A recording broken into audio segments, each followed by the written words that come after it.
اللہ اکبر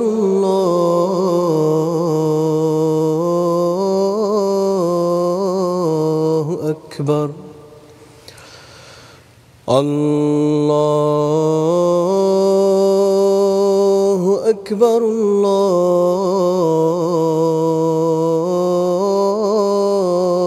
اللہ اکبر اشہد ان لا الہ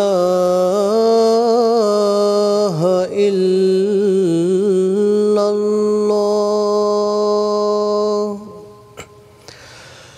اشہد ان لا الہ الا اللہ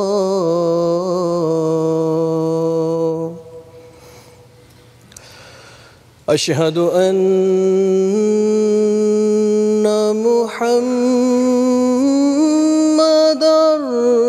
رسول اللہ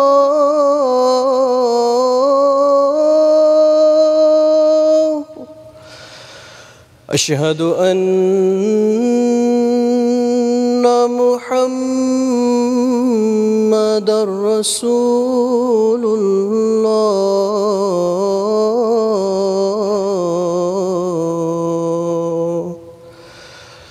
حي على الصلاة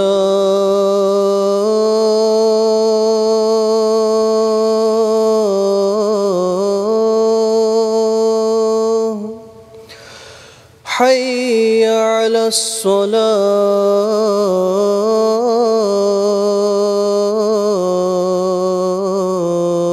الصلاة حي على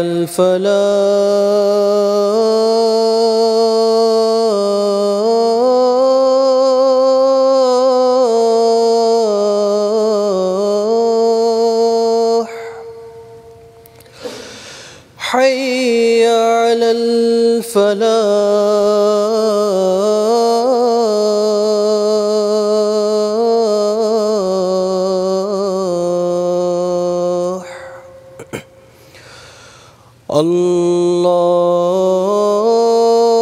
اللہ اکبر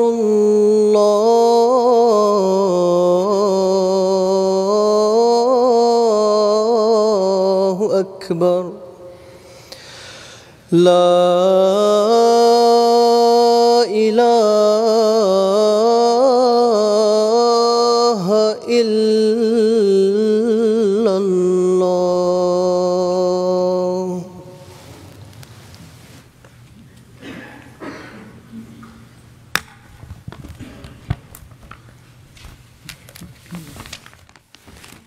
السلام علیکم ورحمۃ اللہ اشہد ان لا الہ الا اللہ وحدہ لا شریک لہ واشہد ان محمدا عبدہ ورسولہ اما بعد فاعوذ باللہ من الشیطان الرجیم بسم اللہ الرحمن الرحیم الحمد للہ رب العالمین الرحمن الرحیم مالک یوم الدین إياك نعبد وإياك نستعين اهدنا الصراط المستقيم صراط الذين أنعمت عليهم غير المغضوب عليهم ولا الضالين.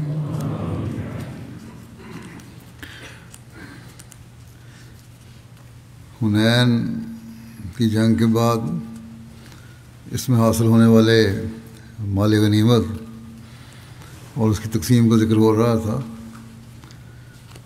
اس بارے میں مزید واقعات یوں بیان ہوئے ہیں کہ رسول اللہ صلی اللہ علیہ وسلم نے فتح حنین کے بعد تمام اموال غنیمت جیرانہ مقام پر جمع کرنے کا حکم دیا، اور یہ حکم دیتے ہوئے آپ نے طائف کا رخ فرمایا، اور کم و بیش 1 ماہ بعد طائف سے واپس جیرانہ تشریف لائے، اور یہاں پہنچ کر بھی آپ صلی اللہ علیہ وسلم نے اموال غنیمت تقسیم نہیں فرمائے، بلکہ کچھ دن انتظار فرمایا. بعض کے نزدیک آپ صلی اللہ علیہ وسلم نے 13-14 دن تک انتظار فرمایا کہ شاید بنو حوازن طائب ہو کر واپس آئیں گے اور ان کے اہل و عیال اور مال مویشی ان کو واپس لوٹا دیے جائیں گے. ادھر نبی اکرم صلی اللہ علیہ وسلم ان کا انتظار کرتے رہے، ادھر بنو حوازن اس کشمکش میں رہے کہ ہمارا جانا فائدہ مند بھی ہوگا یا نہیں. کہ آپ صلی اللہ علیہ وسلم نے آخر کار اتنے انتظار کے بعد اموال غنیمت اور قیدیوں کو تقسیم فرما دیا. جب دیکھا کہ وہ لوگ نہیں آ رہے، جب یہ سب تقسیم ہو چکی تو بنو حوازن کے 14 معززین آپ صلی اللہ علیہ وسلم کی خدمت میں حاضر ہوئے. یہ اسلام قبول کر چکے تھے اور انہوں نے بتایا کہ ہمارا سارا قبیلہ بھی اسلام قبول کر چکا ہے. پھر آپ صلی اللہ علیہ وسلم سے رحم کی درخواست کرتے ہوئے عرض کی کہ اے اللہ کے رسول، ہم خاندانی لوگ ہیں اور باعزت ہیں، جس مصیبت اور پریشانی سے ہم دوچار ہیں وہ آپ سے پوشیدہ نہیں. آپ ہم پر احسان کریں، اللہ تعالیٰ آپ پر احسان فرمائے گا. اس وفد کا سردار ابو صورت زہیر بن جرول تھا. یہ خطیب اور شاعر بھی تھا. اس نے بڑے دل نشین اور دل پر اثر کرنے والے انداز میں حضرت صلی اللہ علیہ وسلم کے حضور رحم کی اپیل کی اور کہا، یا رسول اللہ صلی اللہ علیہ وسلم، ان گرفتار ہونے والوں میں آپ کی پھوپھیاں، آپ کی خالائیں اور آپ کی بہنیں بھی ہیں جو آپ کی پرورش کرتی رہی ہیں اور آپ کو کھلاتی پلاتی رہی ہیں. کیوں کہا اس نے؟ کیونکہ حضرت صلی اللہ علیہ وسلم نے بنو سعد کے قبیلے میں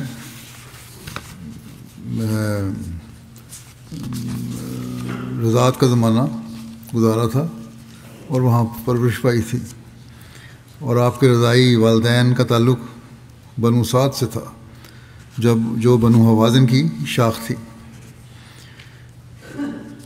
پھر کہتا ہے، اس نے کہا کہ اگر ہم نے دودھ پلانے کا احسان غسانی بادشاہ حارث بن نبی شمر یا عراق کے بادشاہ نعمان بن منذر پر کیا ہوتا اور ہم پر اس طرح کی مصیبت آئی ہوتی تو وہ ہم پر ضرور رحم کرتے، اور آپ تو سب سے بڑھ کر رحم کرنے والے اور جود و صفا کے مالک ہیں. اس کے بعد اس نے آپ کی مدح میں وہ توصیف اور مدح اور توصیف میں ایک قصیدہ بھی کہا.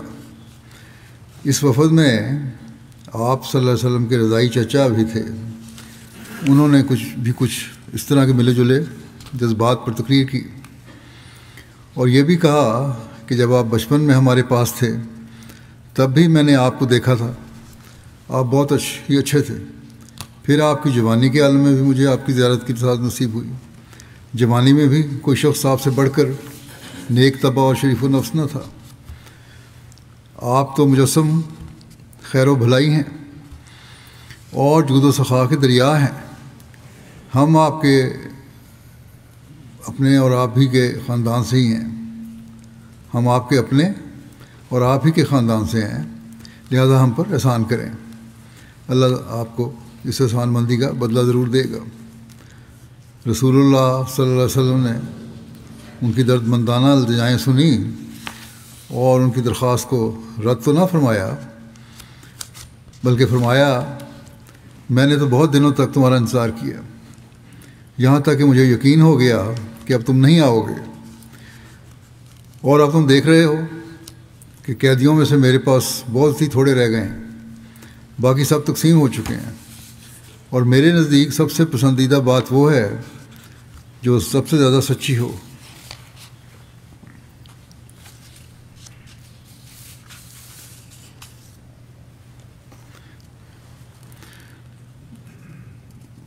لہذا اب تم دو چیزوں میں سے ایک چیز کا انتخاب کر سکتے ہو، قیدی مرد و عورتیں یا مال و اسباب، ان میں سے جو لینا لے سکتے ہو۔ میں نے تو تمہارا بہت انتظار کیا تھا، چاہتا تھا یہ تھا تم دونوں دے دوں۔ بنو حوازن کے وفد نے جب ساری صورتحال دیکھی تو انہوں نے عرض کیا کہ ہم اپنے قیدی یعنی اپنے مرد اور عورتیں واپس لینا چاہتے ہیں۔ اس پر آپ صلی اللہ علیہ وسلم نے فرمایا میرے اور بنو عبد المطلب کے حصے میں آنے والے جو قیدی ہیں وہ تو آپ کے ہی ہوئے، یعنی میں تمہیں ان کو تو آزاد کرتا ہوں، تمہیں دے دیتا ہوں واپس، اور دوسرے قیدیوں کے متعلق میں باقی مسلمانوں سے بات کروں گا جو ان کو میں دے چکا ہوں۔ اور ساتھ ہی وفد کے لوگوں کو اس کا ایک حال بھی بتایا کہ کس طرح کیا کرنا تم لوگ کہ تم نماز ظہر کے بعد لوگوں کے سامنے کھڑے ہو کر کہنا کہ ہم مسلمانوں کے لیے رسول اللہ صلی اللہ علیہ وسلم کو اپنا سفارش کرنے والا بناتے ہیں، اور مسلمانوں کے ذریعے رسول اللہ صلی اللہ علیہ وسلم سے سفارش کراتے ہیں کہ ہماری اولاد اور ہماری عورتوں کو چھوڑ دیا جائے، اور ساتھ ہی فرمایا ہم صلی اللہ علیہ وسلم نے کہ مسلمانوں کے سامنے اپنے اسلام قبول کرنے کا اظہار کر دینا اور کہنا کہ ہم تمہارے بھائی ہیں، پھر میں لوگوں سے تمہاری سفارش کر دوں گا، یعنی آپ صلی اللہ علیہ وسلم نے فرمایا میں سفارش کر دوں گا۔ آپ صلی اللہ علیہ وسلم کہ کریمانہ انداز جود و سخا کا ایک پیارا انداز ہے کہ خود ہی قیدیوں کی رہائی کا طریق سکھلا رہے ہیں کہ عام مسلمانوں کی عزت نفس کا بھی خیال رہے، کیونکہ قیدی تو ان کی ملکیت ہو چکے تھے اب، اور حوازن کی عزت افزائی بھی ہو جائے۔ اہل وفد نے اسی طرح ظہر کی نماز کے بعد کھڑے ہو کر عرض کیا جس طرح پر آپ نے فرمایا تھا۔ بخاری کی روایت کے مطابق رسول اللہ صلی اللہ علیہ وسلم نے کھڑے ہو کر لوگوں سے خطاب کرتے ہوئے فرمایا تمہارے بھائی تائب ہو کر تمہارے پاس آئے ہیں، میں ان کے قیدی انہیں واپس کرنا چاہتا ہوں، جو بھی اپنی خوشی سے ایسا کرنا چاہے کر سکتا ہے، اور جو ان کے عوض ہم سے کچھ لینا چاہے وہ ایسا بھی کر سکتا ہے۔ میں اولین حاصل ہونے والے غنائم میں سے اس کا حق واپس کر دوں گا، اور ساتھ ہی اپنے اور اپنے خاندان یعنی بنو عبد المطلب کے قیدی واپس کرنے کا اعلان فرمایا۔ صحابہ کرام تو اپنی جانوں اور اپنی بیوی بچوں اور ماں باپ سے بھی بڑھ کر آپ سے محبت کرنے والے تھے۔ وہ کہنے لگے یا رسول اللہ، آپ کی خوشی کی خاطر ہم خوش دلی سے اپنے قیدی حوازن کو واپس کرتے ہیں۔ آپ صلی اللہ علیہ وسلم ان کے اس جذبے کو دیکھ کر اس جذبے کو دیکھ کر بہت خوش ہوئے، لیکن آپ نے مناسب سمجھا کہ سب کی رضامندی اور خوش دلی معلوم ہو جائے۔ چنانچہ فرمایا مجھے یہ پتہ نہیں چل رہا کہ تم میں سے کس نے اجازت دی ہے اور کس نے نہیں دی، کیونکہ عام مجمع میں سب بول رہے تھے، اس لیے تم واپس جاؤ اور تمہارے سردار اور نگران میرے پاس آ کر اپنے لوگوں کا موقف پیش کریں۔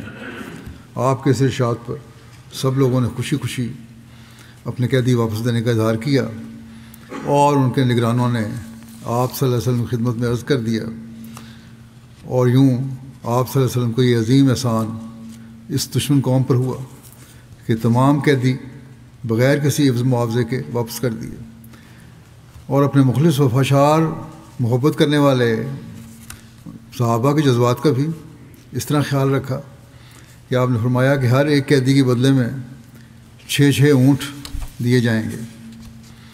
حضرت عمر کی محبت و اطاعت رسول صلی اللہ علیہ وسلم کا یہ نمونہ تھا کہ قیدیوں کی اس آزادی کے وقت وہ وہاں موجود نہیں تھے۔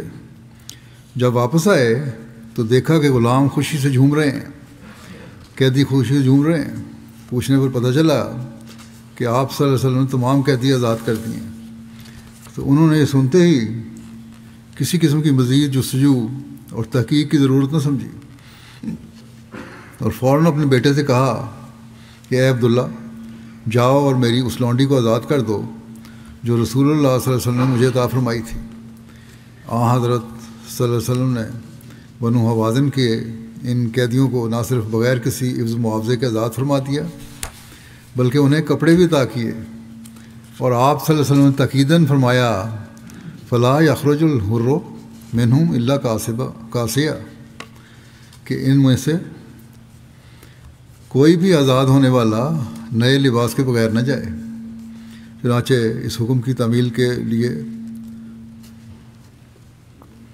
نئے کپڑوں کی خریداری کے لیے ایک صحابی بصر بن سفیان کو بھیجا تو وہ نئی چادریں لے کر آئے اور ہر قیدی کو نیا لباس بھی دیا گیا۔ روایت کے مطابق 3 افراد ایسے تھے کہ انہوں نے اپنے قیدی واپس دینے سے انکار کر دیا۔ اقرا بن حابس نے کہا کہ جہاں تک میرے اور بنو تمیم کا تعلق ہے ہم انکار کرتے ہیں۔ وعینہ بن حسن فزاری نے کہا کہ میں اور میرا قبیلہ بنو فزارہ انکار کرتے ہیں، اور عباس بن مرداس نے کہا کہ میں اور بنو سلیم قیدی واپس نہیں کریں گے، لیکن بنو سلیم نے سنتے ہی اپنے سردار کی بات ماننے سے انکار کر دیا اور کہا کہ جو کچھ ہمارا ہے وہ ہم نے رسول اللہ صلی اللہ علیہ وسلم کو دے دیا۔ بعض دوسری روایات کے مطابق رسول اللہ صلی اللہ علیہ وسلم نے فرمایا کہ بنو حوازن کے تمام قیدی آزاد ہیں، اور جو اپنا قیدی آزاد کرنا نہیں چاہتا اس کو اس کے بدلے بیت المال سے 6 جوان اونٹ بطور معاوضہ دیے جائیں گے۔ چنانچہ اس پر وہ سب لوگ بھی راضی ہو گئے جو اپنے قیدی دینے کو تیار نہ تھے، اور یوں بنو حوازن کے 6000 قیدی آزاد کر دیے گئے۔ بعض روایت کے مطابق وعینہ بن حسن فزاری نے اپنا قیدی پھر بھی واپس نہ کیا، لیکن اس نافرمانی کی وجہ سے اس کو سخت شرمندگی اٹھانی پڑی اور وہ خیر و برکت سے بھی محروم رہا۔ چنانچہ لکھا ہے کہ جب حضرت صلی اللہ علیہ وسلم کو بتایا گیا کہ سب نے اپنے قیدی واپس کر دیے ہیں سوائے وعینہ کے، تو آپ صلی اللہ علیہ وسلم نے فرمایا اللہ اسے گھاٹے میں رکھے۔ اس کے قیدی کا یوں واقعہ ہے کہ اس نے جوان عورت کے بجائے ایک بوڑھی عورت کو بطور قیدی کے لیا تھا، اور لوگوں کے پوچھنے پر بتایا کہ اس کے خاندان والے جب اس کو چھڑانے کے لیے آئیں گے، یعنی اس بڑھیا کو، تو مجھے اس کا منہ مانگا فدیہ ملے گا، کیونکہ اس کی آل اولاد کثیر تعداد میں ہوگی۔ اب جب سارے قیدی آزاد کر دیے گئے لیکن اس نے آزاد کرنے سے انکار کر دیا، تو اس بوڑھی عورت کا بیٹا وعینہ کے پاس آیا اور اس کو کہا کہ 100 اونٹ کے عوض ہماری والدہ کو آزاد کر دو۔ وعینہ نے سوچا کہ ابھی یہ قیمت کو مزید بڑھائے گا، چنانچہ اس نے آزاد کرنے سے انکار کر دیا، جس پر اس کا بیٹا واپس چلا گیا۔ کچھ دیر بعد جب وعینہ کو یہ احساس ہوا کہ وہ دوبارہ واپس نہیں آئے گا، تو وعینہ خود اس کے بیٹے کے پاس گیا اور کہنے لگا کہ جتنے اونٹ تم دے رہے تھے کہ آپ دیتے ہو؟ تو اس لڑکے نے کہا کہ اب تو میں 50 اونٹ دوں گا۔ اس طرح کرتے کراتے 10 اونٹوں تک بات پہنچ گئی۔ وہ کچھ اور مانگتا، پھر وہ آج کہتا اچھا میں یہ بھی نہیں دیتا، اچھا کہتا پھر اتنے دے دو، آخر کم ہوتے چلے گئے۔ آخرکار بات یہاں تک پہنچی کہ وعینہ کہنے لگا کہ بڑھیا مفتی لے جاؤ میرے سے۔ اس پر لڑکا کہنے لگا کہ رسول اللہ صلی اللہ علیہ وسلم نے تو ہر قیدی کو آزاد کرنے کے ساتھ لباس بھی دیا ہے، اور یہ بڑھیا تو اس سے محروم رہ گئی، لہذا تم اس کے لیے لباس بھی دو۔ وعینہ کہنے لگا میرے پاس تو کچھ بھی نہیں، میں تو پہلے ہی بہت غریب ہوں، لالچ میں نے کیا تھا اس میں بھی مارا گیا۔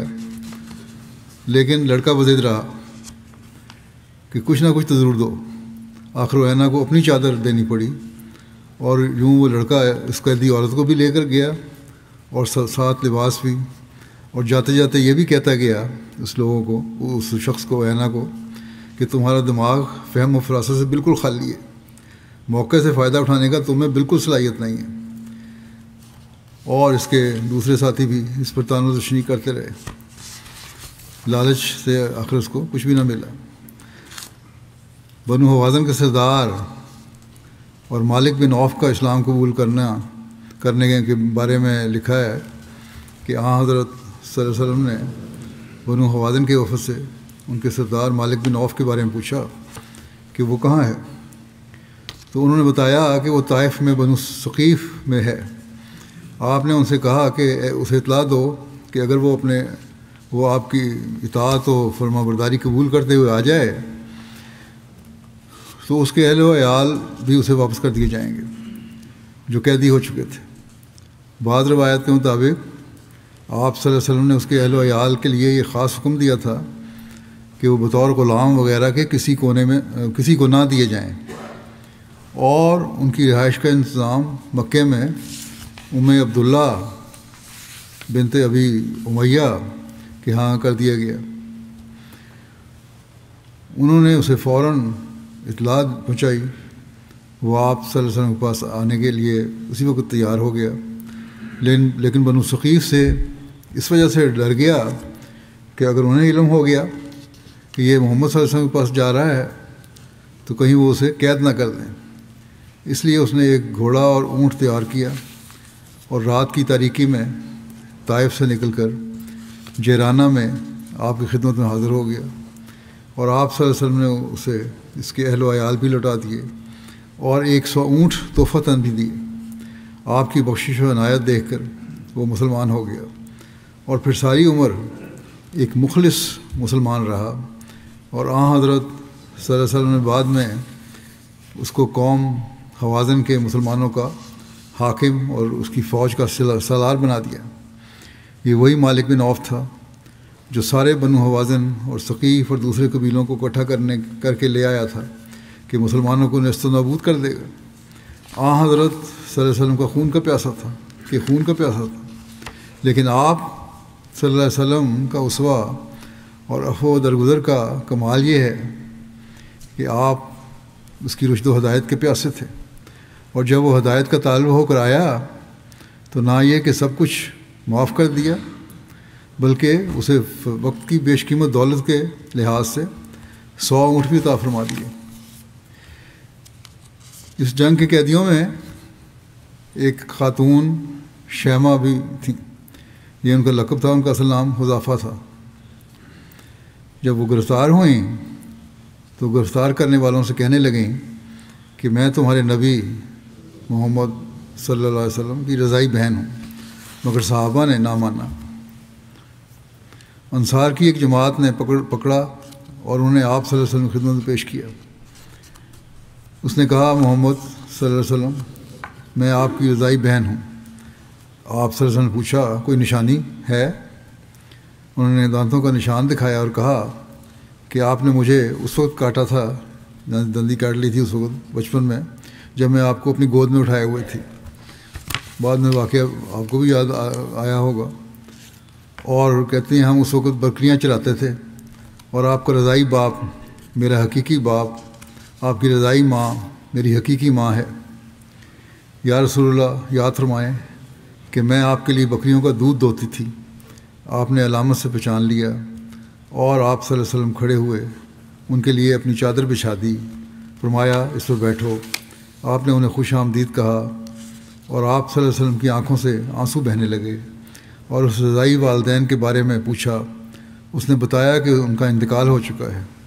آپ صلی اللہ علیہ وسلم نے فرمایا اگر تم بہتر سمجھو تو ہمارے پاس ٹھہر جاؤ، تمہیں عزت و اکرام اور محبت ملے گی، اور اگر تم اپنے قوم کے پاس واپس جانا چاہتی ہو تو میں تمہارے ساتھ صلہ رحمی کرتا ہوں، تم وہیں چلی جاؤ۔ اس نے کہا کہ میں اپنی قوم کے پاس واپس جانا چاہتی ہوں۔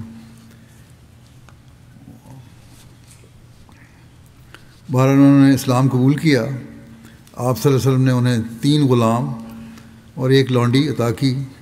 اور انہوں نے 1 یا 2 اونٹ دینے کا حکم فرمایا۔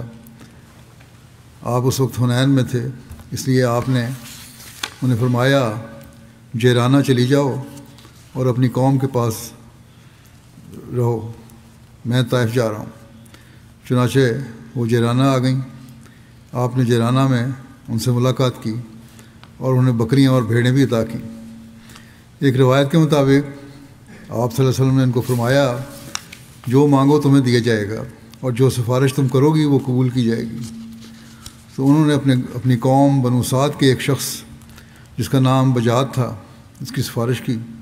اس شخص نے ایک مسلمان کو قتل کر کے اس کو جلا دیا تھا اور بھاگ گیا تھا، لیکن صحابہ نے اس کو پکڑ لیا تھا۔ اب جب شیمہ نے اس کی معافی کی سفارش کی تو آپ صلی اللہ علیہ وسلم نے اسے معاف کر دیا، لیکن تفصیل تو نہیں ہے، یقیناً اس کی دیت وغیرہ بھی ادا کی ہوگی پھر آپ نے بعد میں۔ ابو داؤد کی روایت کے مطابق جیرانہ کے مقام پر حضرت صلی اللہ علیہ وسلم کی رضائی والدہ کا بھی آپ سے ملنا بیان ہوا ہے۔ یہ کہا گیا کہ لیکن یہ کہتے ہیں کہ اس کی سند کمزور ہے، والدہ نہیں ملی تھی۔ ممکن ہے کہ رضائی والدہ کا ملنا کسی اور موقع کی بابت ہو یا راوی کو غلطی بھی لگی ہو، کیونکہ عمومی روایات کے مطابق جنگ حنین سے قبل آپ صلی اللہ علیہ وسلم کی رضائی والدہ کی وفات ہو چکی تھی۔ حضرت صلی اللہ علیہ وسلم نے جب مکے سے مدینہ کی ہجرت کی تھی اس وقت اہل مکہ نے اعلان کیا تھا کہ جو نبی اکرم صلی اللہ علیہ وسلم کو زندہ یا مردہ پکڑ کر لائے گا اس کو 100 اونٹ انعام دیا جائے گا۔ یہ واقعہ بڑا مشہور ہے، بیان بھی ہو چکا ہے کئی دفعہ۔ یہ سن کر یہ سراقہ جس بن مالک جو تھا اس نے آپ صلی اللہ علیہ وسلم کا تعاقب کیا اور آپ تک پہنچا، لیکن اس وقت موجزانہ طور پر اللہ تعالیٰ نے آپ صلی اللہ علیہ وسلم کی حفاظت فرمائی اور سراقہ کو بے بس کر دیا۔ اس وقت آپ صلی اللہ علیہ وسلم نے اس کو فرمایا تھا کہ سراقہ تیرا اس وقت کیا حال ہوگا جب کسریٰ کے کنگن تیرے ہاتھوں میں ہوں گے۔ اس وقت اس نے آپ صلی اللہ علیہ وسلم سے امان کی ایک تحریر بھی لکھ کر دے جانے کی درخواست کی تھی۔ وہی سراقہ وہی امان نامہ لیے جیرانہ مقام پر حاضر ہوا اور اسلام قبول کر لیا۔ اس موقع پر حضرت عمر کی ایک نظر کا بھی ذکر ملتا ہے جو انہوں نے مانی تھی۔ وہ حضرت عمر نے آپ صلی اللہ علیہ وسلم کی خدمت میں عرض کیا کہ یا رسول اللہ، دور جاہلیت میں نے ایک نظر مانی تھی کہ میں مسجد حرام میں ایک دن اعتکاف کروں گا۔ آپ صلی اللہ علیہ وسلم کا کیا ارشاد ہے؟ آپ صلی اللہ علیہ وسلم نے فرمایا آپ جائیں اور نظر پوری کریں۔ چنانچہ حضرت عمر گئے اور اپنی نظر پوری کی۔ حضرت صلی اللہ علیہ وسلم ابھی جیرانہ میں ہی تھے کہ ایک رات آپ صلی اللہ علیہ وسلم عمرے کے ارادے سے یہاں سے مکہ تشریف لے گئے اور روایات کے مطابق رات کو گئے اور اسی رات کو ہی واپس تشریف لائے۔ لوگوں نے یہی سمجھا کہ جیسے آپ صلی اللہ علیہ وسلم کہیں تشریف ہی نہیں لے گئے، وہ تھوڑے وقت کے لیے گئے تھے۔ آن وسلم کی مدینہ واپسی کے بارے میں لکھا ہے کہ ذوالقعدہ کے 12 دن ابھی باقی تھے اور جمعرات کا دن تھا کہ آپ صلی اللہ علیہ وسلم نے مدینہ واپسی کا سفر شروع فرمایا۔ اس سے پہلے آپ صلی اللہ علیہ وسلم حضرت عطاب بن اسید کو مکے کا عامل مقرر فرما چکے تھے۔ آپ صلی اللہ علیہ وسلم نے ان کے ساتھ حضرت معاذ بن جبل اور حضرت ابو موسیٰ اشعری کو پیچھے چھوڑا تاکہ وہ لوگوں کو قرآن اور دین کی تعلیم دیں۔ آپ صلی اللہ علیہ وسلم نے کچھ جانور اپنے ساتھ رکھے تاکہ راستے میں ملنے والے لوگوں کو عطا کر سکیں۔ اب وادی جیرانہ سے چلے صرف سے ہوتے ہوئے پھر مرزدہان پہنچے اور پھر 9 دن کے سفر کے بعد مدینہ پہنچ گئے۔ ذوالقعدہ کے 3 راتیں ابھی باقی تھیں۔ ان ساری مہمات اور فتح مکہ، فتح ہوازن اور اہل طائف پر حملہ میں 2 ماہ اور 16 دن صرف ہوئے۔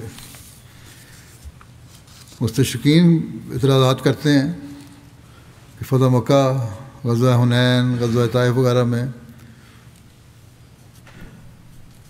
کے بارے میں اعتراض کیا ہے انہوں نے، گو مستشرقین کو کوئی حقیقی بات تو قابل اعتراض نہیں ملی، البتہ ان کے ایک دو اعتراض ایسے ہیں جن کو بیان کر دیا جاتا ہے، بیان کر دیتا ہوں میں۔ چنانچہ عصر حاضر کا جو مستشرق ہے ولیم مونٹگومری واٹ، یہ کہتا ہے کہ ترجمہ اس کا یہ ہے کہ سوائے چند ایک عورتوں کے جو کبار صحابہ کو دی گئیں، باقی لوٹ کا مال اور قیدی مسعود بن عمر غفاری کی نگرانی میں جیرانہ میں رکھے گئے۔ اسی طرح سر ولیم میور لکھتا ہے کہ قیدیوں میں سے 3 خوبصورت عورتیں جو محمد صلی اللہ علیہ وسلم کے پاس لائی گئیں، آپ نے ان میں سے ایک حضرت علی، ایک عثمان اور ایک حضرت عمر کو عطا کر دی، اور حضرت عمر نے اپنے حصے والی عورت اپنے بیٹے حضرت عبداللہ کو دے دی۔ باقی 2 کے بارے میں معلوم نہیں کہ ان کے ساتھ کیا ہوا۔ بہرحال اس میں حضرت محمد رسول اللہ صلی اللہ علیہ وسلم کی تاریخ کا لکھتا ہے کہ اس سے محمد صلی اللہ علیہ وسلم کی تاریخ کا اندرونی علم ہو جاتا ہے کہ آپ ایسی قیدی لڑکیاں ان کو دے رہے ہیں جن میں سے ایک آپ کی بیوی کا والد ہے اور 2 آپ کی بیٹیوں کے خاوند ہیں، یعنی کہ خیش پروری کی جو پہلے دے دیا۔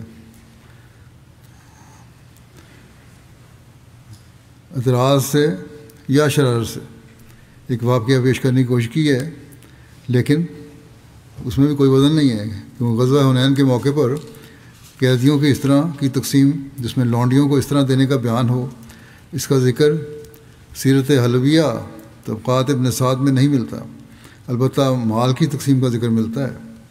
طبقات ابن سعد میں لکھا ہے کہ اس روز مسلمانوں کو 6000 قیدی ملے۔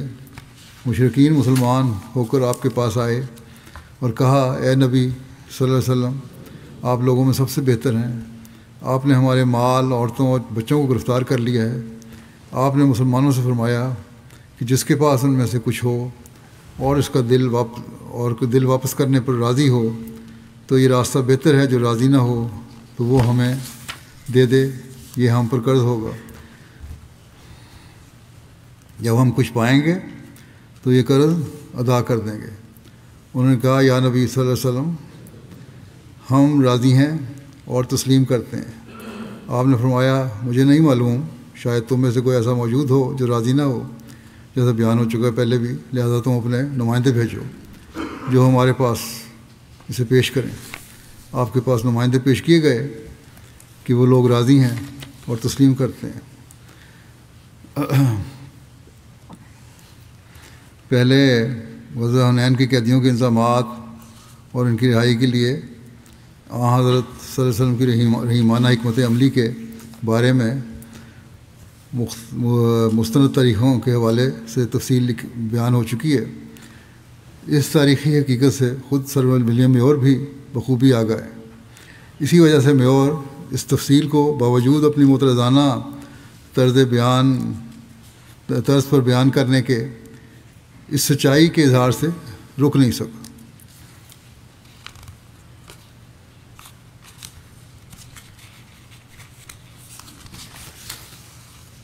کہ وہ لکھتا ہے کہ حنین کے تمام قیدی آزاد کر دیے گئے تھے۔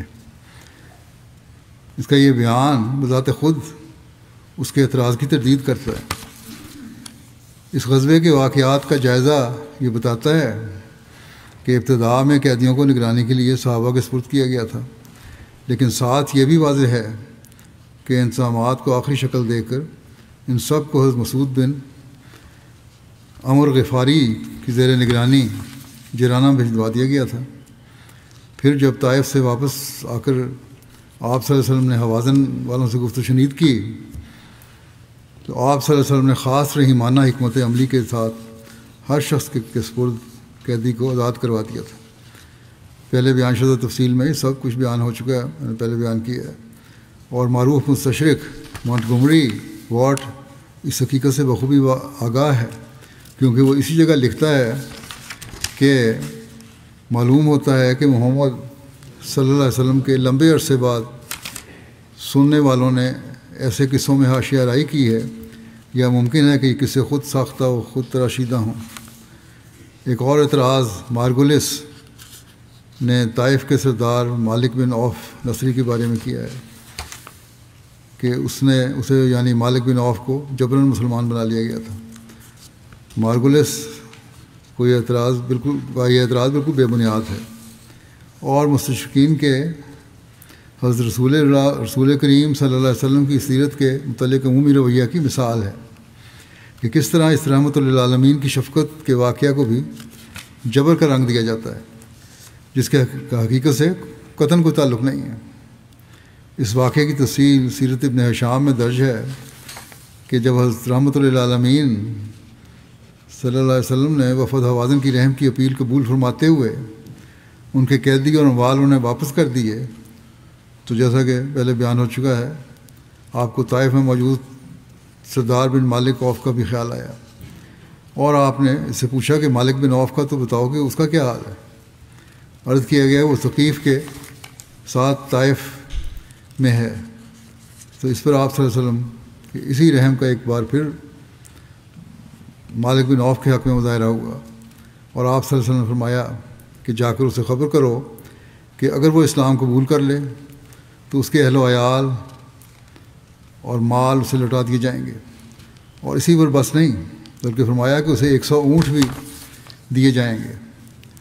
یہاں یہ بات قابل توجہ ہے کہ حضرت صلی اللہ علیہ وسلم فاتح ہیں، کوئی غرض یا فائدہ مالک بن عوف سے آپ کو مطلوب نہیں ہے، اور کسی بھی قانون کے تحت مالک بن عوف کے تعلق میں آپ ایک ذرہ کی بھی ذمہ دار نہیں ہیں، لیکن اپنے ازلی جذبہ رحم کے ساتھ اسے اسلام قبول کرنے کا پیغام بھجواتے ہیں، اور اس کے اہل و عیال اور مال و اونٹ عطا کرنے کا وعدہ فرماتے ہیں۔ ادھر مالک کے دل میں بھی معلوم ہوتا ہے کہ اسلام پہلے ہی گھر کر چکا تھا، چنانچہ جب اسے آپ صلی اللہ علیہ وسلم کا یہ پیغام ملا تو آپ صلی اللہ علیہ وسلم سے ملنے کے لیے روانہ ہوا۔ طائف سے چل کر جیرانہ یا مکے میں حضرت صلی اللہ علیہ وسلم سے ملے آپ۔ مالک اب مسلمان ہو گئے تھے۔ آپ صلی اللہ علیہ وسلم نے انہیں ان کے اہل اور ان کے اموال اور مزید 100 اونٹ عطا فرمائے، اور انہوں نے اسلام قبول کر لیا۔ اسلام قبول کرتے وقت انہوں نے اشعار بھی کہے، جن میں سے ایک شعر یہ تھا کہ ما ان رأیت ولا سمعت بمثلہ فی الناس کلہم بمثل محمد، کہ میں نے سب لوگوں میں محمد صلی اللہ علیہ وسلم جیسا شخص نہ کبھی دیکھا ہے اور نہ کبھی اس سے پایا ہے، کہ نہ کبھی اس پائے کے شخص کے ساتھ کے متعلق سنا ہے۔ تو یہ تھے کل واقعات حنین کے، بعد میں باقی شریعات انشاءاللہ بیان ہوں گے۔ اس وقت میں 2 مرحومین کا ذکر کرنا چاہتا ہوں، ان کا جنازہ بھی بعد میں پڑھاؤں گا۔ پہلا ہے مکرم ڈاکٹر لئیک احمد فاروق صاحب، کینیڈا میں تھے، فوت ہوئے۔ انہوں نے کافی سال واقف زندگی ڈاکٹر کے طور پر افریقہ میں خدمت انجام دی ہے۔ ان کی گزشتہ دنوں 83 سال کی عمر وفات ہوئی ہے، انا للہ و انا الیہ راجعون۔ مرحوم موسی بھی تھے۔ ان کے پسماندگان میں اہلیہ، ایک بیٹا اور 2 بیٹیاں شامل ہیں۔ مجلس نصرت جہاں کے تحت 1974 میں یہ گھانا بھجوائے گئے۔ 1978 تک وہاں سویڈرو ہسپتال میں خدمت انجام دیتے رہے۔ 3 سال وقف کی تکمیل کے بعد ان کی خرابی صحت کی وجہ سے انہوں نے رخصت چاہی، تو حضرت خلیفہ مسیح ثالث نے ان کو مزید 1 سال کام کرنے کے لیے کہا۔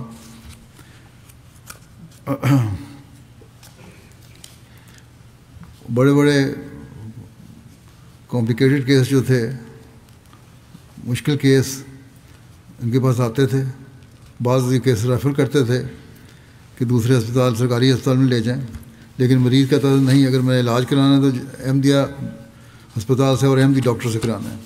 اور کئی ایسے آپریشن ہوئے جو اللہ تعالیٰ کے فضل سے کامیاب ہوئے، جن کی امید بھی نہیں ہوتی تھی۔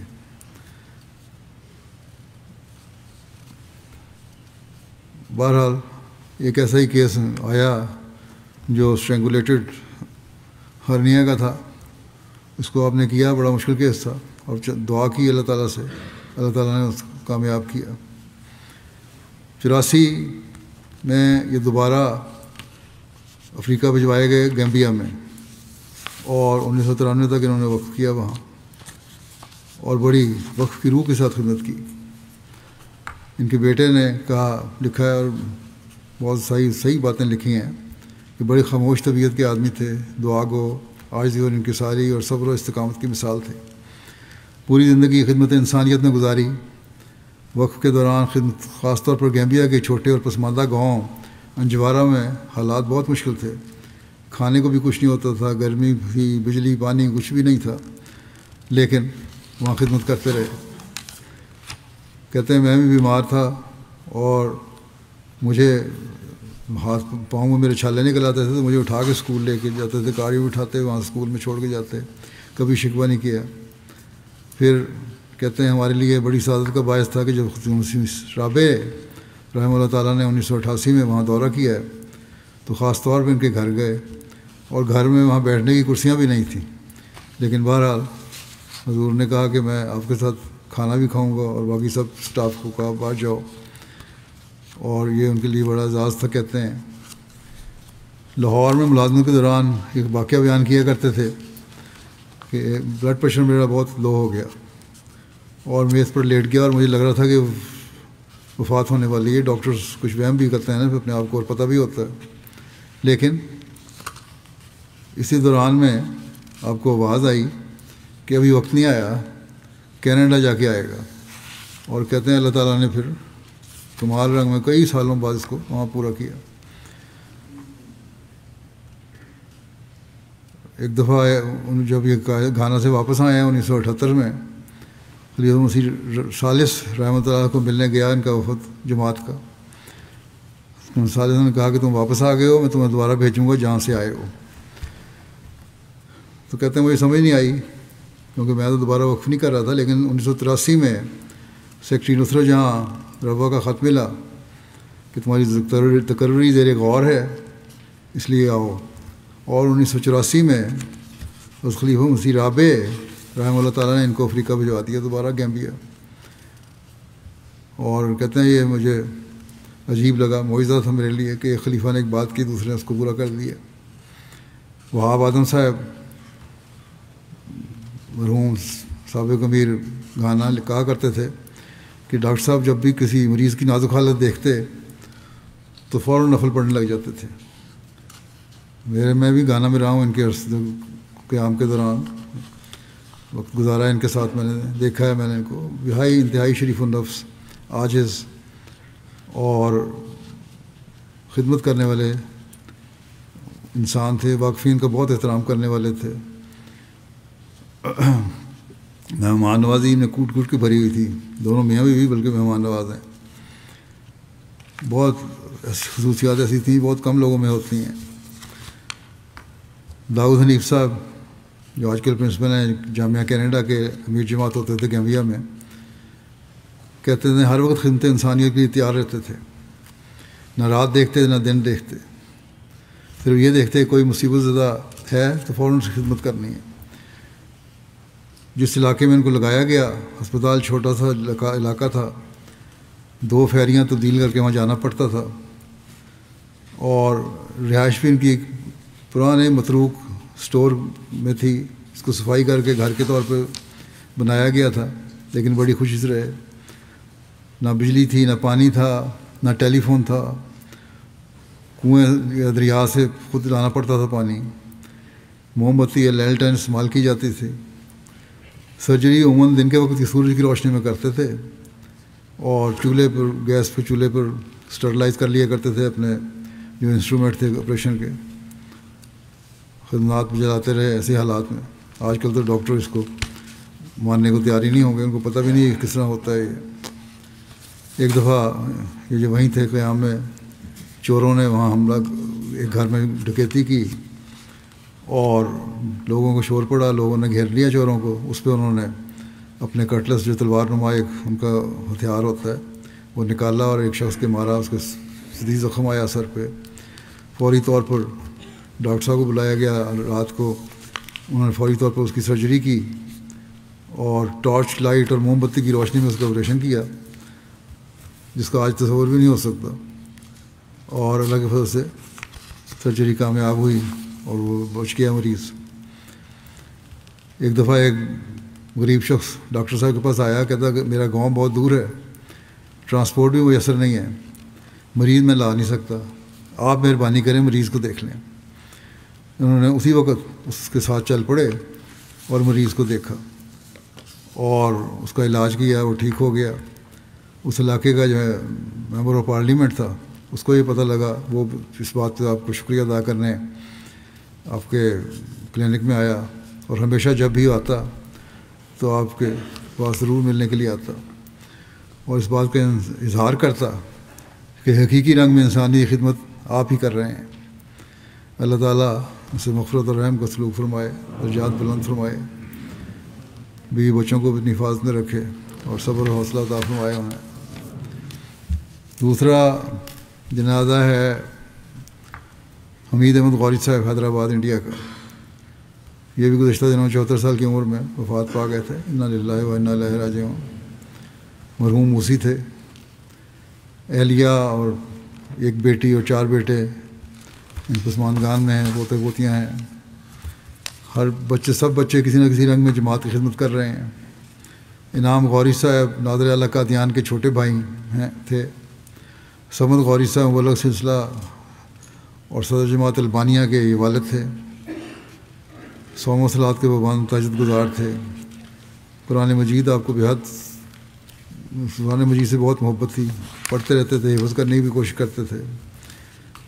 جب تک صحت رہی نوافل ادا کرنے کے بعد فجر سے پہلے محلے میں احمدی گھروں میں جا کر نماز کے لیے دستک دیتے ہوئے مسجد جاتے تھے. فجر کی نماز پہ بلاتے لوگوں کو. حج اور عمرہ کی سعادت بھی ان کو نصیب ہوئی. خلافت کے حکم پر چلنے والے تھے اور ہر چھوٹے سے چھوٹا حکم یا بڑے سے بڑا حکم بھی تھا، کوشش یہ ہوتی تھی کہ میں اس پر عمل کروں اور خود عمل کروں تو پھر، کیونکہ جماعت میں خطبات بھی دیتے تھے، تو خود عمل کروں گا پھر جماعت کو بتاؤں گا. اور اس پر یہ اللہ تعالیٰ کے فضل سے کامیاب بھی ہوتے تھے.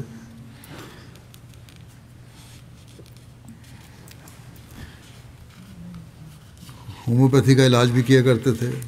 گھر میں ذخیرہ رکھا ہو دوائیوں کا مریضوں کو دیا کرتے تھے مفت. مالی قربانی میں پیش رہتے. ایک قریبی عزیز نے بتایا کہ میرا بقایا ہو گیا تھا حصہ آمد کا، تو مرحوم سیکرٹری مال کے پاس گئے اور وہ چندہ ادا کر دیا اس کی طرف سے، اور اس کو بعد میں تنبیہ کی کہ آئندہ سے یہ تمہارا بقایا نہ ہو، پہلے چندہ دیا کرو. بہت صلہ رحمی کرنے والے اور بار بار اپنے رشتہ داروں کو گھر پر اکٹھا کرتے تھے، ان کے دکھ سکھ میں شریک ہوتے تھے. مرکزی نمائندوں اور مبلغین کی بہت عزت کرتے تھے.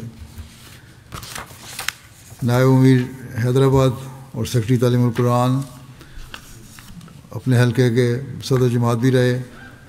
ناظم انصار اللہ بھی رہے. نائب صدر مجلس انصار اللہ جنوبی ہند کے طور پر بھی خدمت کی توفیق ملی. بہرحال کافی ان کی جماعتی خدمات بھی ہیں. یہاں بھی جلسے میں شامل ہو چکے ہیں ایک دفعہ. اللہ تعالیٰ ان سے مغفرت و رحم کا سلوک فرمائے.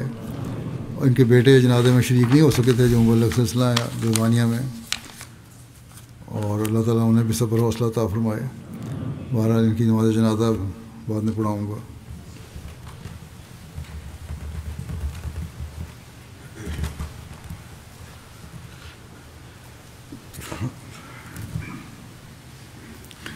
الحمد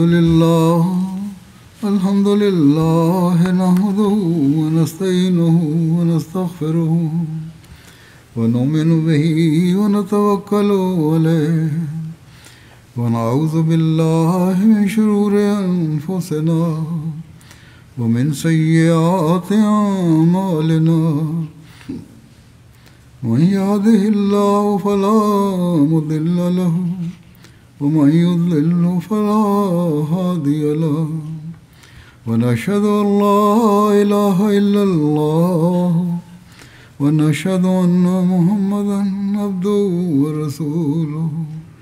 عباد الله رحمكم الله إن الله يأمر بالعدل والإحسان وإيتاء ذي القربى وينهى عن الفحشاء والمنكر والبغي يعظكم لعلكم تذكرون اذكروا الله يذكركم وادعوه يستجب لكم ولذكر الله أكبر.